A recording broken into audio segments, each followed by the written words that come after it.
Hello and welcome to the Mist War podcast. I'm Puppet. I'm Criff.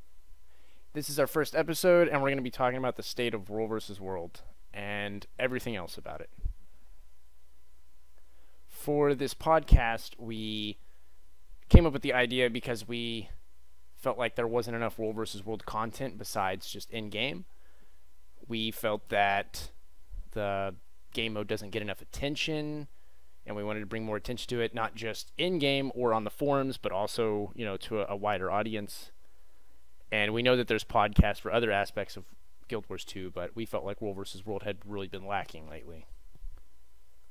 Definitely, and it's something that I've always kind of wanted to do, and I've finally dedicated some time to it. And Puppet's on the same kind of wavelength, even though we've both got very different World vs. World backgrounds. And so, yeah, trying to bring in, even guests that might have a totally different third opinion, and try to bring a little attention to World vs. World from people that might not otherwise know about it, or kind of reveal some things that are only in the community and the wider Guild Wars 2 community might be interested to know and get involved and, actually get in and play some World vs. World. So a little background behind me. I have been playing Guild Wars 2 since launch. I played at launch, took a couple breaks, but currently I run a guild on Darkhaven, AW. And Criff, you wanted to give a little bit of your background?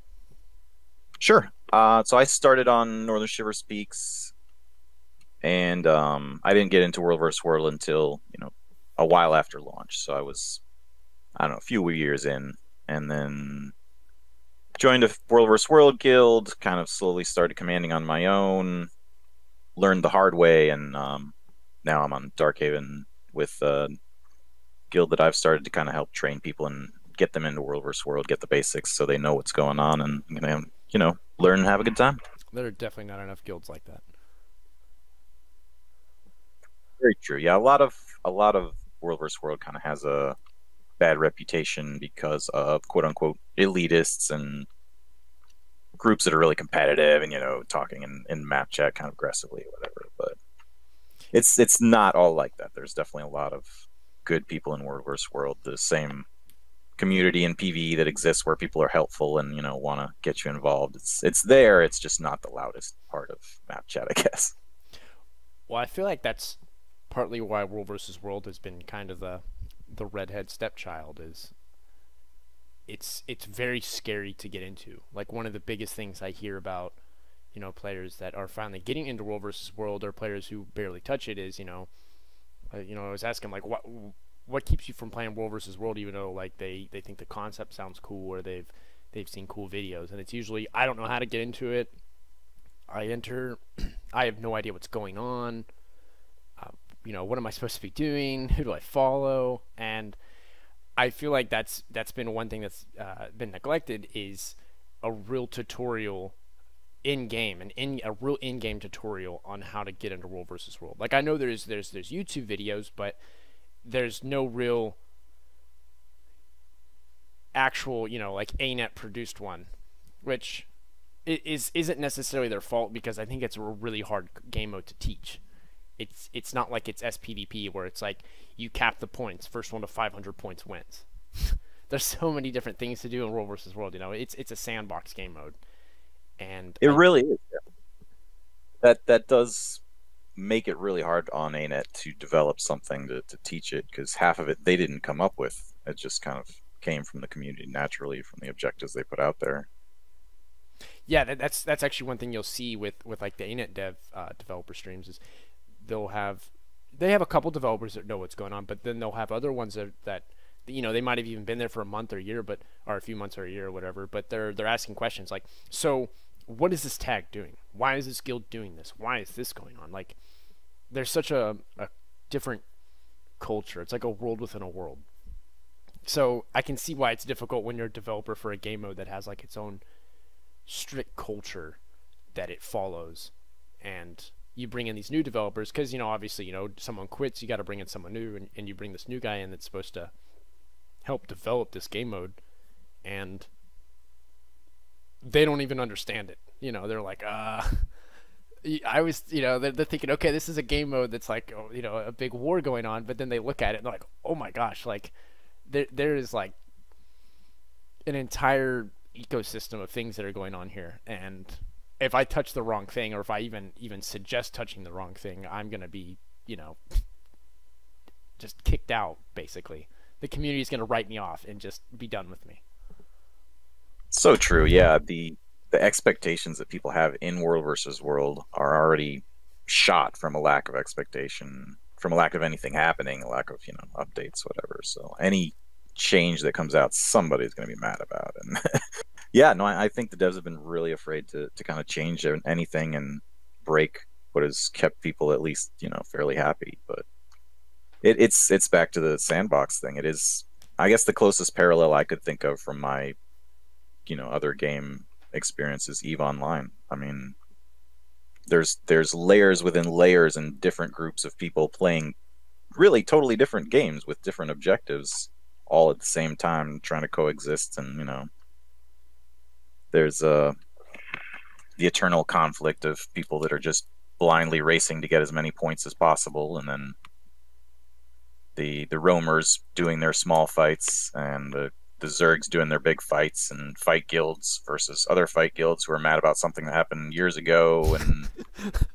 And I honestly don't think the devs know what's going on, and half of the people in World vs. World don't know what's going on either. They just kind of gloss over it or misunderstand what's happening. That's very true. It does feel like worlds within a world. It's not just a cultural difference between the ANET dev and the World versus World player base. There's, like you just said, you got the fight guilds, you got the PPT blobby guilds, you've got the roamers, and you've got like the scouts and stuff like that. They all have their own objectives. They all think the game mode should be played in a different way. And in one map you've got like two blobs fighting over SMC. You've got roamers spawn camping, and then you've got two guilds that are just fighting off in a corner doing a GVG that aren't contributing anything to the points right now. And that's World versus World for you. And I think that's what makes it such a great game mode is if you like the core concept of World versus World, if you like that idea, there's probably a guild type or a playstyle type that fits for you.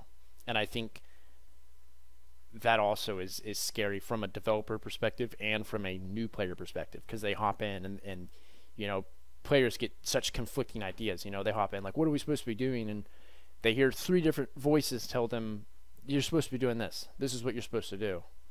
And one of the voices is going to sound nice to them, and then one of the voices they're going to end up not liking one aspect of it.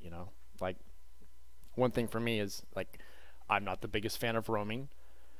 I'm not the biggest fan of blobbing. I don't mind a blob on a Friday, but that's definitely not my style.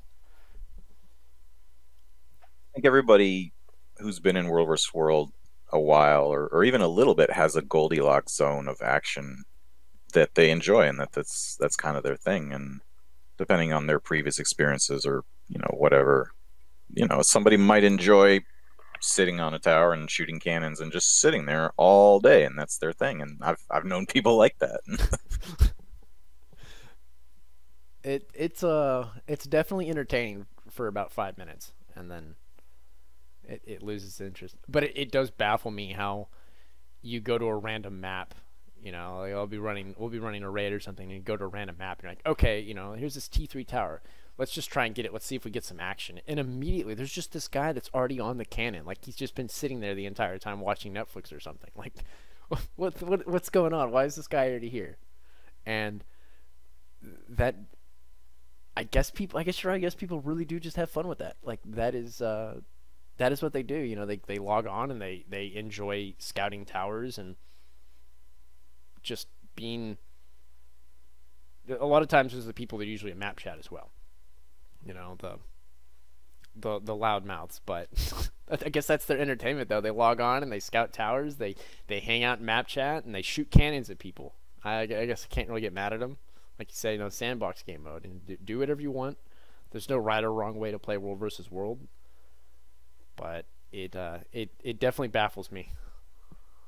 It's really interesting, the spectrum of people you see, from that there's kind of a lot of people that might do that are super in love with the idea of server pride and defending the server, the realm. We got to save the realm, and how dare you let our tower fall? Oh no, they get almost into a role playing level with it. Man, I think server pride is definitely been something that's been lost over the years. It's it's a cool concept. I get it. I I guess I could say right now I kind of do have some server pride with like our server DH. It's probably the only time I've had server pride since maybe like SOS in 2015, which is kind of strange. But yeah, there's some people who really get into it, and it it gets too much for me, in my opinion. Yeah, and a lot of it has been lost specifically due to how the servers have developed, and then ANET's actions with server linking and lack of implementing the alliance system. Like there definitely was a time, a few years back when people really didn't transfer so much and there wasn't any server linking, and you were that server and that was kind of it. And I don't know when exactly it was, but sometime after alliances were announced, that kind of went downhill when guilds were kind of prepping for, oh, alliances are going to happen. We have to actually consider that we might not be on the server forever and maybe get to know other guilds and, try to work together a bit. Like, I think that really triggered something. I think people started to just get really happy with the idea that they may not have to see their neighbors anymore. you know, because when you're on a server, you've got, let's say you've got 10 guilds that are like big on the server, and three of them are friends. Three, then there's another three that are friends, and relatively they all get along, except for there's a couple. Usually there's a couple guilds that you're probably not the biggest fan of. You may not hate them, you may not even really dislike them. You may just be like, I could take them or leave them. So when ANET comes out and says, "Hey guys, alliance systems are coming out," you start thinking the clicks start being more exclusive. Those 3-4 guilds you liked really kind of click together, and they're like, "Okay, don't worry, guys, we won't have to deal with those guys much longer anymore."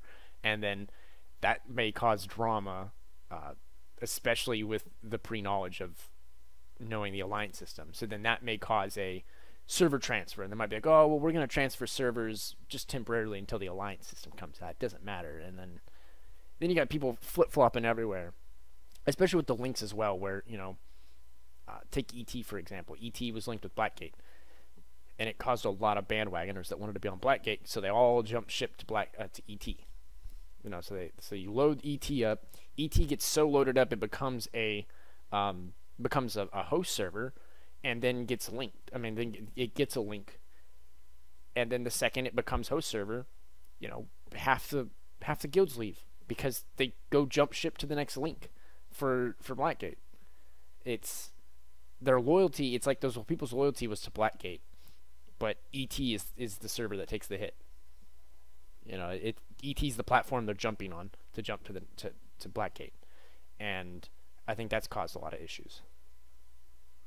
Yeah, it's a loophole to the transfer gem costs that guilds have found. I mean, or not even guilds. I think a lot of it is not necessarily guilds. It's just people coming into World vs. World and wanting to be on the winning team. So, oh, it's cheaper to transfer to Eridon Terrace than to Blackgate, and Blackgate's the winning team. Well, let me throw a few gems at this, and I'll be on the winning team. Boom. And I get that. I mean, when we were looking for a new server in early 2020, we were looking at like kill death ratios and all of that stuff. We were just looking around, and we were trying to go into like tier 4. We were stuck in like perma tier 1. We were on BP, and we couldn't get out, and the server, we weren't getting along with any of the people on the server because they all just kept PPTing us. And we swapped, and we definitely got on a link. Like we purposely went to a link instead of the host.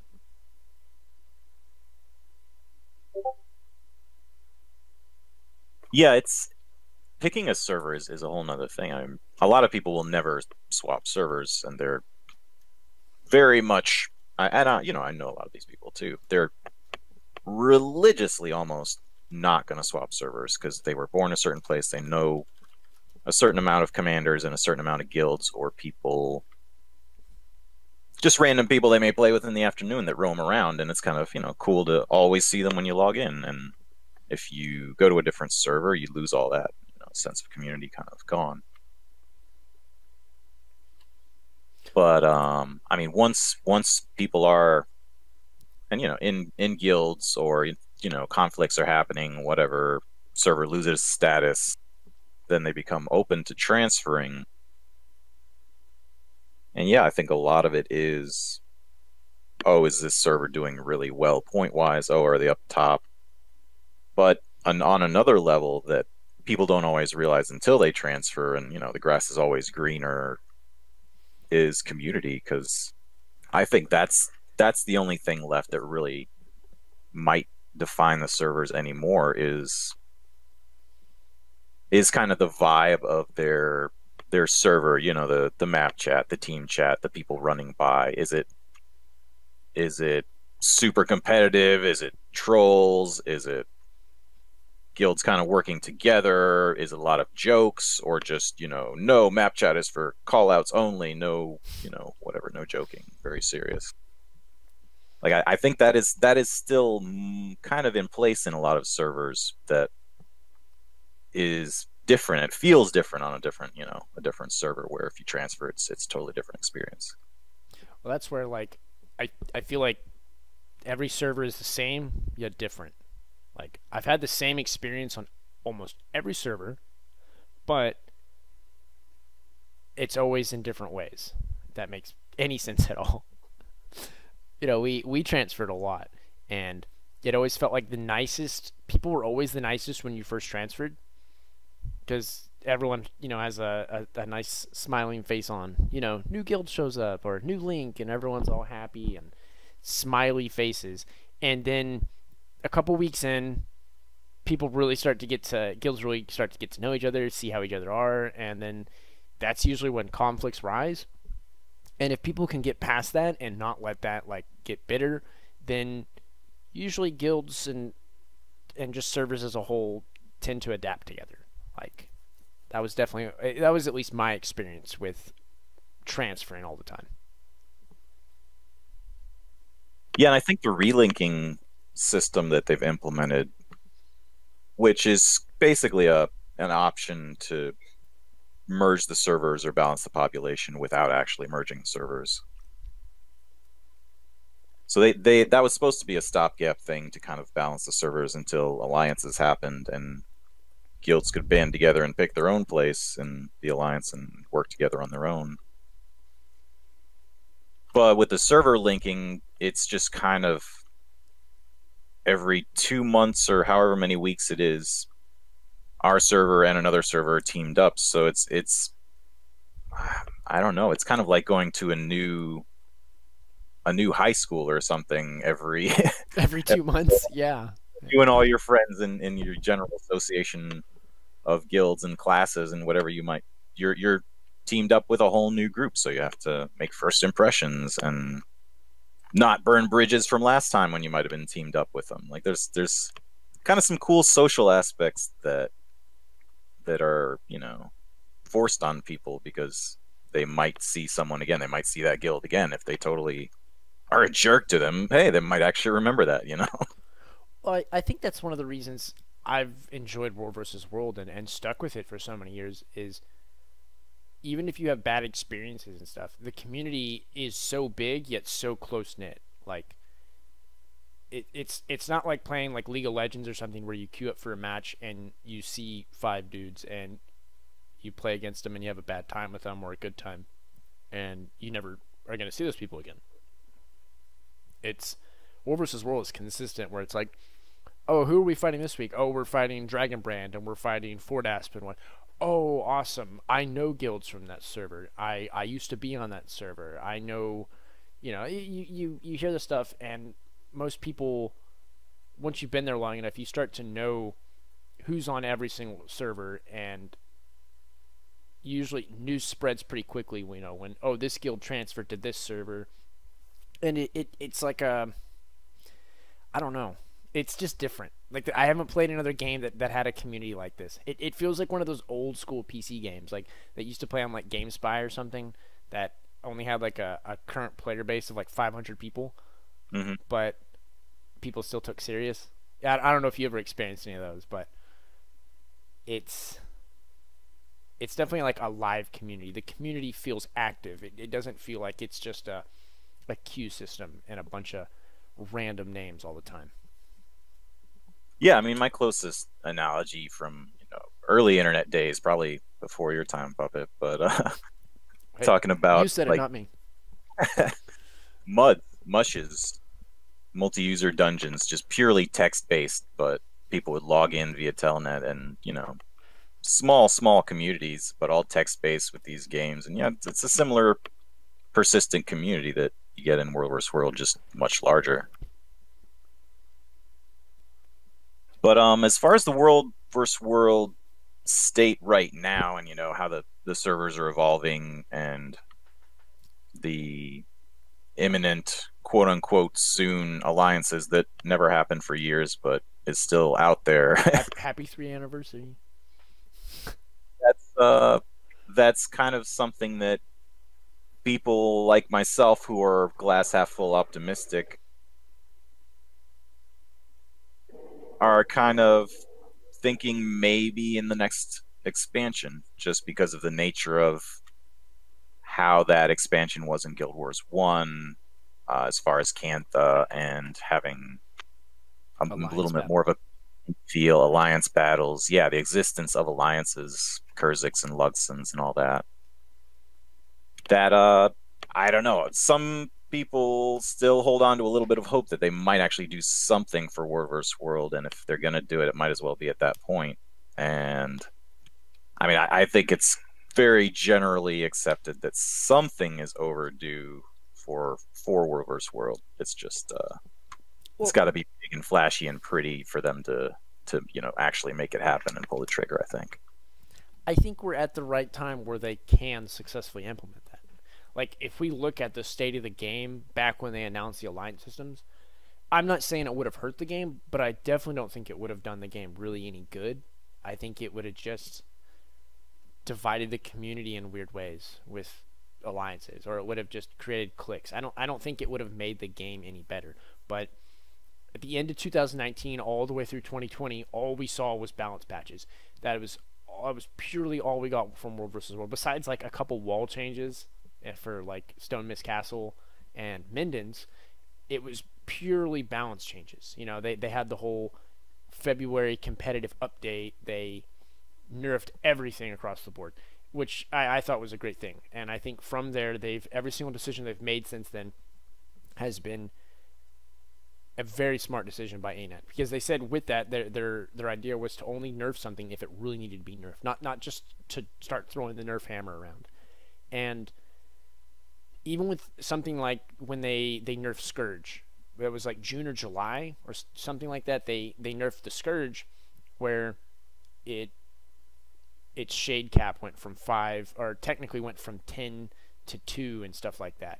And with them doing that, they also had buffed the wells for them to have a 20% reduced cooldown reduction. And the community outcried and was like, no, this is dumb, don't do this. And ANET took a step back and was like, you're right, that's not needed. And they immediately reverted it, which I applaud them for, because I mean, that was not going to. It's you didn't need more well cooldown timers. Like less cooldowns on the wells. Mm-hmm. It was just too strong. But we see that there's this trend of amazing balance patches, and I think we are finally at that point where you can implement something like an alliance system, and it's actually going to benefit the community rather than just scramble everything up and be a quote unquote change up.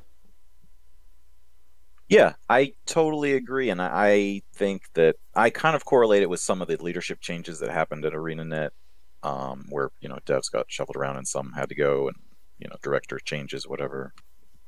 But after that, in the months that followed, the year that followed, however long, it's been positive, incremental changes, taking feedback from the community, and yeah, no, the balance patches, the little quality of life things the build templates, the little stuff that they've tweaked in World vs. World that was really just stuff that had always kind of been neglected, or bugs that they finally got to. Like they had to iron out a lot of stuff, and a lot of the feedback when they were talking about alliances was, oh, well, you need to fix the balance first. You need to fix the bugs first. You need to fix the balance first. And that was a tough thing for them to go through. But I think I think you're right. I think they're at a place now with how the game actually works to be able to put in other things in place and have it work out.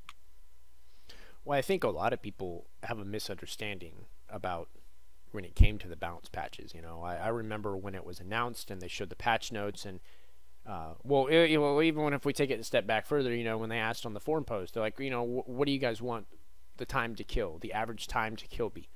And some people were posting videos from the core days, some people were posting videos from HOT, some people said don't touch it.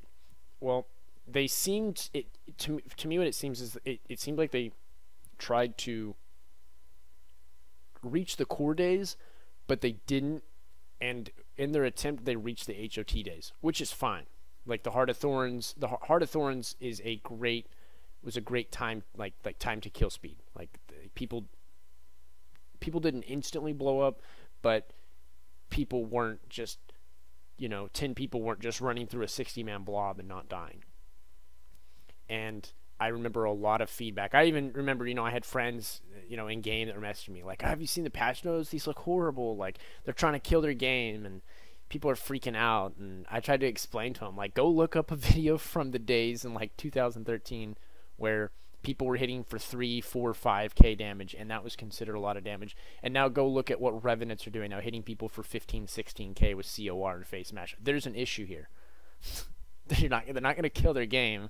If anything, the state of World vs. World is going to get better just automatically by lowering the damage numbers. And even things such as like the crowd control change. Crowd control skills no longer do damage. Well, they do like 5 damage. They don't crit people for 10k like the Herald Hammer 5 would. And I think things just got out of control, and ANET finally just said, okay, we're gonna actually look at the balance of this game instead of just making things fun. Yeah, and that's where there's somewhere in the middle, some kind of happy medium that's going to make the most people happy. I mean, a super overpowered, high DPS, low healing situation that we used to have.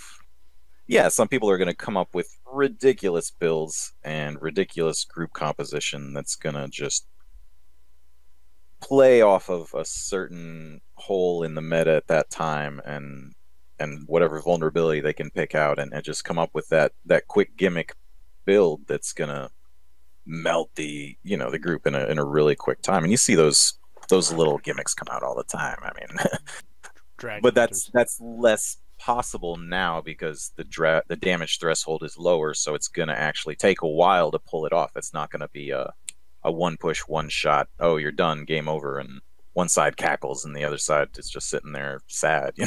At least the longer fights are better for everybody. You have a chance to actually play, and everybody has a chance to be involved instead of having 5-7 seconds and then that's it. That's how it was for a while, though. When the Scourge Shade would hit 10 people, you got to think of the math. If you got a 20-man group and you got one Scourge per party, you've got a 40-man hit cap with Shades right now with your total Scourges. That's ridiculous. Like, that was unneeded. And they lowered that to 2 per Shade. That definitely balanced it just right there. Just all the number changes. Like the Tempest no longer hit 10 people with their shouts. Heralds no longer affect 10 allies. Spellbreakers no longer, the Warhorn no longer affects 10 people. Just reducing those caps just makes the game, I don't know. It had I guess just balanced. I guess that's what I would say. It's just there's less craziness going on. And I think too, it kind of allows for more flexibility for people in their build changes and make more classes relevant. allow for more creativity in different play styles, even than kind of what everything was funneled into, because the Scourge and the Firebrand were just the only thing that was existent, and the revs, the options I feel like a little more open now. I'm really excited to see. I guess really what their next real announcement is for World versus World, whether it's the alliance system or it's something else. I'd like to see. Honestly, I'm more excited for balance changes than I am for like an alliance system. I want the alliance system. I'd love to see it happen with the expansion, but I just don't think that that's going to really change a whole lot. I think it's going to maybe fix the populations in some way, and I think groups will be able to cling together better, and you might be playing consistently more with the actual guilds you want, and people won't be holding on to a name like Darkhaven or Maguma or something like that. But it's definitely got to be the balance changes that I want to see, because so far they've been amazing, and I'm almost at that point that I don't even know what they can really do besides a couple like glaring issues with the balance right now. I think a big piece they will kind of have to deal with too is, with a new expansion that's going to bring probably a new class, probably a new elite masteries for all the classes, and they're going to have to iron all that out and how the other classes interact with it before they can do much else balance wise. Yeah, they just need to keep this trend up, because we saw with Heart of Thorns and Path of Fire, bringing in these new elite specializations, and when they brought in the Revenant, balance got, the meta completely shifted. Like this, just the state of World v World because the state of World versus World isn't reliant on how World versus World is necessarily structured. It's more so on the classes, because the classes are what everyone's playing, and when you've got all these different classes that in one patch get ridiculously crazy with different buffs, or you bring in 8 new entirely like play styles of classes, like going from something like the Core Guard to the Dragon Hunter, and the Core Necro to the Reaper and stuff. It definitely shook the game up like entirely. So I trust them though on this new expansion that they're actually going to be able to have everything pretty balanced from the beginning, because right now, the competitive team and the normal balanced team are split. Whatever the competitive team says for a skill balance goes. So I have way more faith this time that it's going to be less of a clown fiesta right out the gate. But I guess we'll still have to see. Yeah, remains to be seen, but I'm excited. I'm excited. Anything new is going to be positive, honestly. I mean, even if they don't do anything with alliances and just let it sort itself out and kind of maintain, I'd be pretty happy with some new maps, man. I've been playing in the desert and Eternal Battleground and Alpine forever, and just a little variety would kind of be happy for me. But ANET, give us EOTM, please. Edge of the Mist, turn it into a normal map, rebalance it for regular World versus World. I would love you forever. That could be a lot of fun. Yeah. I honestly, I love that map. I know a lot of people hate it, but that was a very fun time in World versus World history, I suppose. When it was really popular, yeah, for a long time. When EOTM was just alive. But it hasn't been like that in forever. Ever since they brought in Pips and the reward track, it killed it, sadly. But that's going to be it for our episode of The Mist War today.